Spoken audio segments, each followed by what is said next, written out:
Hey, buddy, what's going Oh, it's another day in paradise. on? Well, we're living a dream, right? Every day gets better, dude. So this week, yeah, what our viewers will pick up on is that we're kind of doing a series starting out here. We're going to be talking about a series of things, all pertaining to the challenges we had as an independent broker owner, right? Last week we talked about generally just retention and the revolving door. This week's a contributing factor to that. We're going to talk about training and support. But I'm going to do it quicker this week since we did it kind of in depth last week. I'm going to review a little bit about who we were and who we are. So again, we were an independent broker owner. Started that because we didn't see any franchises we liked. We built a very unique comp plan. We did that in conjunction with agents, brought them into our office, talked about what we wanted to do, what we wanted to provide. They just kept giving us feedback. We kept tweaking it, got something that we went to the market with, so to speak, grew that up to about 30 agents or a little more than 30 agents. But our goal was big. We wanted to build a national brand. We wanted to build national distribution. That was the impact that we wanted to have with the business model that we created, right? And we increasingly ran into challenges, and it was a very humbling experience. Um, but we increasingly ran into challenges and just began to realize that, quite honestly, could we have met our goals? Maybe. We weren't patient enough to do it on our own. We wanted leverage, right? Merged into or diversified into the financial business as well, insurance, investments, mortgages. And that environment really taught us what we wanted in a national partner on the real estate side. So we went out and found it, merged with them. And everything is just, I mean, overnight, everything changed. So now we have the leverage we were looking for. Overnight, we have all the leverage we were looking for in all of North America. It eliminated 90% of our challenges, if you will, from overhead to risk to liability to the revolving door to training and support that we're going to talk about today. And in that period of time, or since we merged, 22, approximately 22 agents came with us. And today, I got to correct what I said last week because I went and looked. We're close to 100 agents in 8 states, not seven. Soon to be 50. But, with the economies of scale, now we've got access to just world-class training, technology support. We've increased our revenue. We've increased our sales and closed transactions by around 200% because we can just keep adding to our roster. We're better serving our clients. We got better customer loyalty, better referrals because of the additional value that we're bringing. And with our mission to empower more people economically, man, are we positioned in a pretty incredible. We're the two luckiest guys on the planet, basically. I would say so. So that's who we were and who we are. And I'm going to tell you right up front, we are actively looking for collaborative business partners. We want to grow distribution nationally. We want our brand under the umbrella that we're under in every market. And John and I can't do it alone. We couldn't do it alone as an independent. We can't do it alone now. Now, fortunately, we're not alone anymore. Neither as far as the production team with us or the administrative distribution partner with us. We're going to talk a little bit about that today, but we're looking for more because we have incredibly large goals when it comes to impacting more Americans economically and more real estate agents economically. So, but we were an independent brokerage. The challenge that we faced that we're going to talk today was what? Training and support. Training and support. I never really liked training. I loved field training, which was a component of what we did and do. I love that. I really didn't care for all the other training and role playing and all that stuff. But the training and support that we had to provide independently, it was just the two of us. We had to create all the content, deliver it all, answer all the questions. I mean, it was just a challenge. And that was no doubt a contributing factor to the retention challenges that we had. Now, we retained a lot of people, but we also saw a lot of people. I mean, it was a constant, like I said last week, revolving door. So we were very proud of the training that we did. We put a lot of time and effort into it. I believe we've got a lot to offer and had a lot to offer, but it was just a couple of us trying to produce, recruit, manage the business, create all the content, train at every level of an agent's business cycle. And it just became just a constant nagging, ongoing challenge. How did it strike you? Yeah, it was tough. I would say probably the biggest challenge was kind of feeling like we were like a bottleneck and just not having enough people around us to really to support the growth that we wanted. And that probably leads to a lot of people hitting ceilings in their businesses, especially like broker owners, team leaders that want to grow and scale. Um, when you're the main point of contact for everything, right? Questions, support, technology issues, training issues, field issues, whatever it might be. If you're the only person or you're the main person that everyone's always coming to, there's only so much time in a day, right? And there's only so many people that you can actually help and give your time to at one time. So I think for me, it was feeling like I don't want to say like discouraging. I feel like that's a strong word, but it didn't feel good being in that position, knowing like how well we wanted to serve our agents. Um,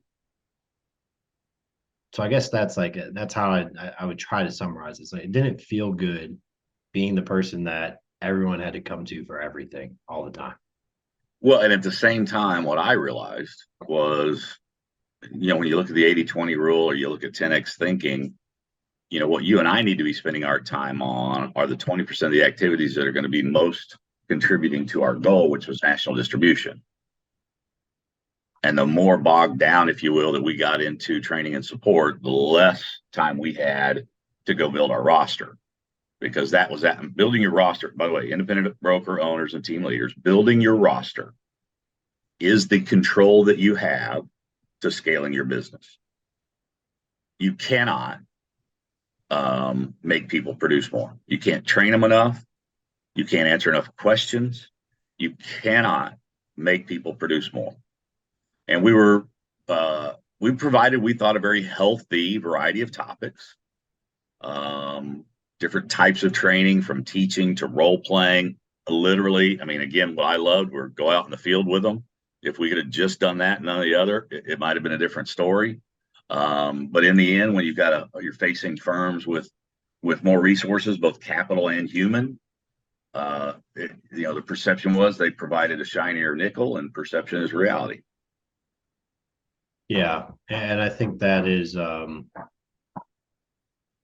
think it's key to understand that just because they're bigger, they have more resources. You said both capital and human. Um, I love that word, the shiny nickel. I think so many people get distracted by the shiny nickels, and honestly, I think it might be like part of their game. Like we're going to distract them from like our objective with all these shiny things and just keep them playing in the sandbox, right?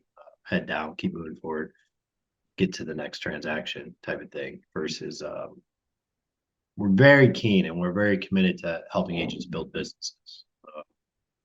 We should spend a day talking about the cash flow quadrant. I bet we probably will at some point. I'm sure we will. I'm sure we will. But if you look at the cash flow quadrant, self-employed is just another actively earned revenue stream, and I have yet to meet the person that can actively earn their way to the type of wealth that they want to create in the time frame that they want to do it. I mean, there's definitely like 30-40 year plans that you could do, but so it's a really roundabout way to say I think like the big box people, they just have the ability to throw more things out there that aren't necessarily going to help agents be better agents, definitely not better business people or better entrepreneurs, but they just look good, they sound good, they feel good in the moment. And I think there's also a bit of a responsibility that agents try to put on their brokerage, right, or their team leader or their broker owner, for the things that they're doing or not doing. And it's easier to say, well, this person has a better shiny nickel, listing packet, website, whatever it might be. And that's the reason why I'm not successful versus like they're just not really doing the work. Well, and even though that stuff, and I, to be honest with you, when you get right down to it, I don't know that from a productive agent's perspective that any of it's better than the rest. Whether it's Tom Ferry or Keller Williams or Coldwell Banker or third party, doesn't matter, in house. I don't think any of it's. I mean, you can get something from all of it, and yet none of it's really better than the rest. But the key is, if it's not being utilized, it's all crap. No. And to your point, that's why we say the shiny nickel, because I mean, from our experience, as many resources and tools as we brought to the table, they just weren't utilized. And Well, so I think what's the that's real value or benefit of any of it? But to your point, I want to make this point real quick. None of it that I've seen in 12 to 15 years now in this business was attending to the agent's business. It was attending, and listen, there's no value in the brokerage helping the agent be a better entrepreneur. There's only value in them trying to get more sales out of it. And I think that's part and parcel why within the real estate agent business community, there's I mean, again, what I've been exposed to is agents are some of the worst money managers out there. And I'm sure the roller coaster income makes it tough and all that, but none of it was attending to them as business people and entrepreneurs. Yeah, it's something you said really struck a chord with me because you think about, and really I'm talking to team leaders, broker owners, business, I'm talking business people here.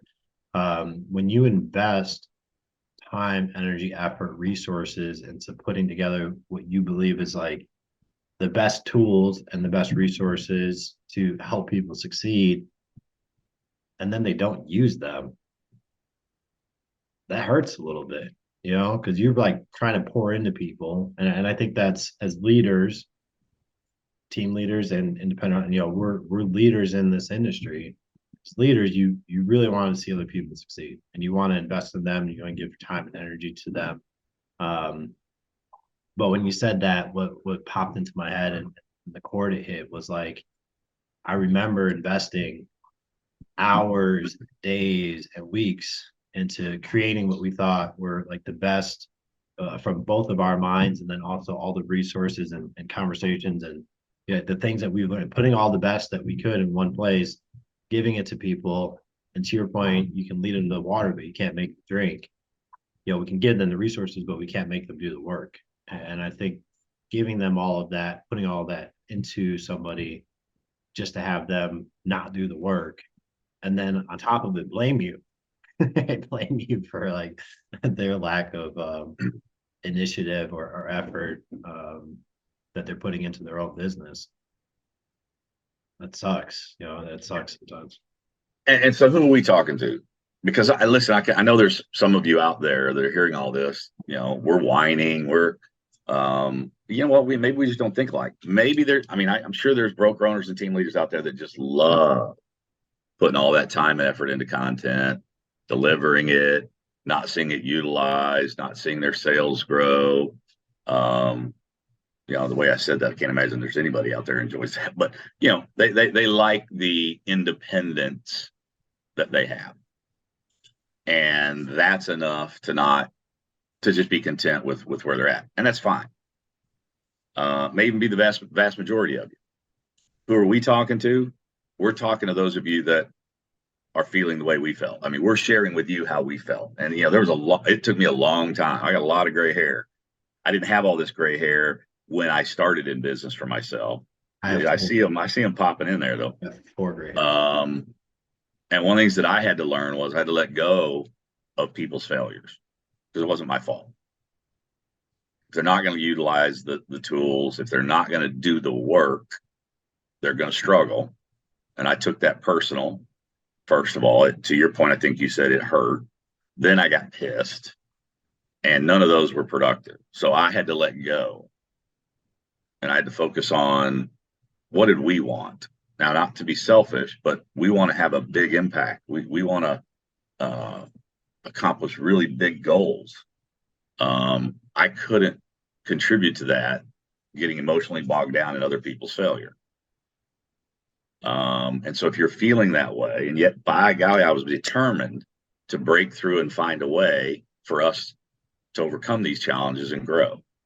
And again, I'm repeating myself, but for us and for any of you that want to scale and want to be rid of these frustrations that we're talking about, you got to grow your roster. Yeah, I think that another thing that sticks out to me too, and talking about those challenges and where we were at, you want people to succeed so bad, and you give them these resources and tools, and you know that first off, like all the stuff that I provided, maybe not all of the stuff, say 95% of the things that I provided personally were things that I already did. Like I would never ask someone to do something I didn't do, and I definitely would You not. were our guinea pig. I was always the guinea pig, right? So it's like, hey, we Well, got you were just leading from the front. But yeah, when we said this is something we need to show everybody how to do, you went and proved it first, and then we would share it with them. and I would even like now, like as a team, I'm working on certain things, but I don't just here's an idea and like let's all figure it out together. That would be nice, right? If I contributed that way. But we know that there's a few leading from the front. And I like what you said, lead by example. Um, I believe in that. But always wanted to prove out concepts or ideas before passing down. So it's like, that if they just do the work, whether it's warm market, cold calling, open houses, finding rehabs, whatever it might be, if they just do the work, they'll produce the results because we already have the track record of success. I think there's a little bit of frustration in there in sharing it and people coming back to you like, oh, well, this doesn't work. It's like, well, Or you don't do enough for me.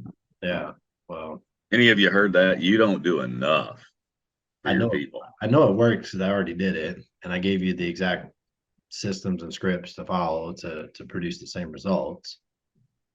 Are you doing the work that you need to do to produce the results that you want? So you got to grow your roster. And what we had to do is we had to get all this crap. We had to get all the emotions in check, and we had to get all the 80% of the crap that was producing little to no results off our plate. And we saw that in diversifying into the financial business. Our partner on that side has 150 offices, shares profit in each one of them, and does nothing. He's built a truly self-managing business, right? And so we merged, and I mentioned it briefly up front. We're going to get into it a little bit now. Overnight, that availed to us what? It took a lot of the 80% off our plate, and really, I don't want to say solve all of our problems because that sounds Well, it too it took 80% off our plate. It's like 80% of our plate. And if you think about, so if you're any of this is resonating with you and you think about like where do 80% of my headaches come from? And then by just making a change or doing something different, you can eliminate 80% of those. Like imagine how different your business would be and even like your life would be, not just work, but also your personal life. Because a lot of this stuff, especially as agents, right, it bleeds over. Not just in the like the workspace, it's kind of like all one. I feel like a lot of agents operate that way where I'm always working, I'm always doing something, my phone's already always At on least me, they want everybody to believe that. right? Yeah, no, especially like when they go on vacations and stuff. But Imagine just getting rid of 80% of the things that frustrate you, irritate you, feel like Hold you back. yep, keeping you from going to the next level or um, keeping you stuck. Imagine 80% of those things are gone. And then what would you be able to do in your business?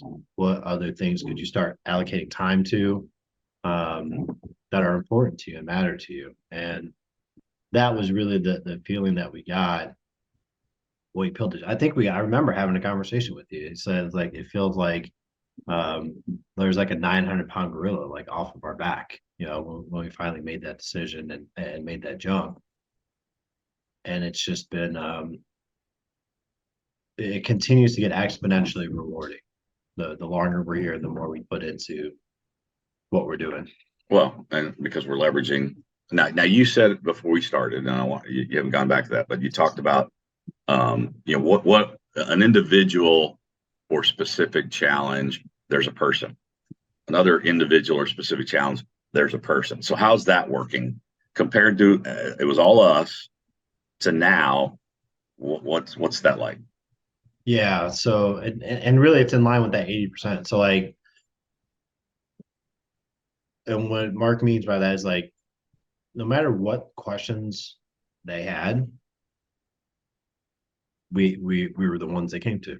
So it didn't matter if it was a support question, a field question, a contract question, a training question, Commission question. mission question, whatever it was. Like every single thing, How do I tie my shoe? it's us, right? We're the people they call, we're the people we come to. And I talked about in the beginning, right, about like kind of feeling like we were the bottleneck there. Um, but now it's like with the partnership we have and the alignment we've created, uh, the resources and support that are there now is like there's a person for that, is my new line. So, hey, I have an issue with this transaction. Okay, well, we have a transaction specialist. Hey, I have an issue with my commission, right? I'm waiting for my commission to come out. Okay, well, there's a commissions person, right? You just reach out to them. There's 24/7, yeah, 24/7 support that people can just reach out to, email, phone call. We have artificial intelligence built into our system now, that pulls from everything we have is proprietary. So I'm gonna go on a little tangent here, if you don't mind. So the power behind AI is the data that it has to pull from. And I think the challenge that a lot of people, I should say, a lot of companies have in trying to create an AI system is like they don't own all of the data that they have. So they have to like pull data from like all these different sources to try to come up with the answers. Well, because we built everything from scratch, everything's proprietary, we own everything. Our AI knows everything that's going on inside of our company. So any question that an agent has, we can ask just the AI bot. It's called Leo. Hey Leo, um, where would I go to find XYZ? I want to learn this skill. How, what type of training can I get in front of, or who's the best person to contact if I'm having XYZ issue? And because it's all in house, it can pull all that data and it just in real time, 24/7, on demand, just gives them an answer. And if it doesn't have the answer, that's what I love because it's continuing learning. If it doesn't have the answer, it'll at least point you in the right direction of like, here's where you can go find the answer. So like we went from having to answer every single question all the time to now we have a person and or A robot. AI robot that can just freaking answer any question going in. So again, taking the 80% off of our plate now just gives us more time and energy to focus on the 20% that's going to help us achieve those big goals that we have. Well, and so yeah, and Leo is engaging, so people use it, Yep. right? Um, from an auditing perspective, um, what did you tell me today? Um, shoot. Oh, you had heard from auditors about our technology, about what were they blown away by? Oh, Well, just how seamless it is, and I think the How word that seamless what is? the um, the system is. So the software transaction management system. Transaction management system. That's what you said earlier. Yeah. So I think when we were independent, we used a third party, and challenge with using a third party is you're at the mercy of what the third party can or can't do or will or won't allow you to do. We built our own, so it does whatever we want to do, and if it doesn't do something, we just Fix change, it. right? We just have to do. So um, it operates in the most efficient way possible based on, and here's one of the things I love about this company that we chose is it's they take so much feedback from the sales force and people like what we need, what's working, what's not working, and they like immediately go towards the things that aren't working or we immediately need to make our business easier, make our lives easier. So, especially as a managing broker here with Rio, state of Illinois, um, having that type of tool, those type of tools, and that type of support still allows me really to. I mean, I produce more now than I did before, which is crazy because I manage 5 times the amount of agents I did before. But it feels like I'm working less now, even with that type of organization. I guess would be a good word. I don't know. Organization kind of sounds sketchy to me. Infrastructure. Infrastructure might be better, but um, so 5 times the amount of quote unquote infrastructure, and it feels like I'm working like a quarter of what I was doing when we were on the road, You might not want to have said that on a recording, but having to be the person that has to answer everything all the time. We just have people. There's people that do everything, man. If you need something, there's a person. including training. Who does the training? Is it first time new agents? Oh yeah, dude, that's the first. You come out of school and Real's looking We for put you at the front of a classroom. yeah, in front of the classroom. No, and it's one of the things I really do appreciate about this culture. I talked about a little bit on the last shoot that we did.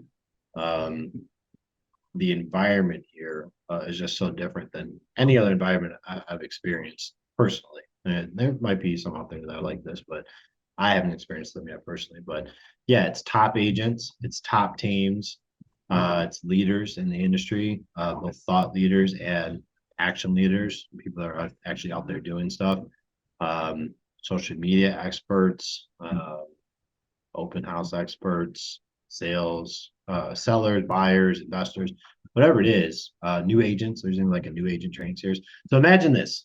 Well, we So imagine this as a broker owner. You bring someone on, they're a brand new agent, and instead of you having to answer all their questions and you being the one that has to train them and show them how to do everything, there's a new agent training series.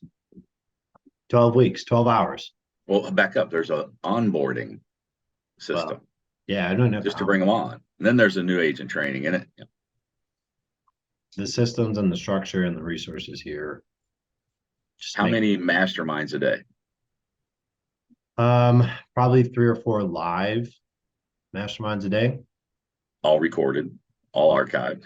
Yeah, there's hundreds of hours recorded. Actually, I prefer the masterminds over the class. I'm not like I've never been a classroom person, like to sit there and listen to someone tell me stuff. I love the masterminds because you actually get to like have conversations with, ask questions, collaborate with some of the top producing people across the country in their respective spaces. So you And learn. listen, we're not knocking anybody else. Other people probably have good stuff. We just know. I haven't experienced anything else, so I don't. I'm not comparing because I don't know what else there is. But we're pretty blown away, and the accessibility of all of those trainers. And I mean, again, masterminds on Zoom. Everybody's just talking to everybody. So it's like I said, world class technology. We're award winning technology, cutting edge technology, world class training, world class support. And I think the thing that I personally want to stress that I want to leave you with is again, if you want to grow, you've been pouring your heart into your people. And that's admirable. It's just not very wise. Don't don't throw anything at the screen. Don't throw a tomato at me if you see me on the street. It's just not if you want to grow, because it's distracting you. You had a team leader or a broker owner had the motivation to go start something on their own. That's a unique individual with unique abilities, unique things to give back to the world, to the real estate community, to agents. You ought to focus on that uniqueness. And I'm going to tell you that uniqueness is probably best utilized in growing your business. And you got to get rid of all of this stuff that you're having to do, because I know I've talked to enough of you. Part of the frustration is I don't have time to attract new business partners. I'm doing all this stuff. Get rid of all that stuff. We got rid of all that stuff. And now we can focus on the relationships that we have and the relationships that we're developing and the new partnerships that we're creating and the collaboration that's coming from it. And there's just no way around it. You want to grow your sales. And I mean, as a company, as a team, our sales are up, our profits are up in a down market for one reason. We're growing our roster. Start growing your roster. And again, you can't because of the 80% of the stuff you're doing. So if any of that's resonated with you, we'd love to have a collaborative conversation. We're not here to convince anybody of anything. We're looking for like-minded business partners to, like I said, help us collectively grow distribution all over North America. Anything in closing? I would, I think in the past, and we're both reading the same book, so it's fun to do that type of stuff. Danger Will Robinson. Right, people. But 10X is easier than 2X. Dan Sullivan. Go check it out. In the past, I would have felt the need to try and figure out something fancy to say in closing. And here's what I hope y'all get. And as you watch more of these, and maybe you will, maybe you won't, because we're weird or you don't like us or whatever. What I want to convey is we're just sharing from our hearts. We're sharing the struggles that we had, and we're sharing in an attempt to find people that are dealing with the same shit that we were dealing with.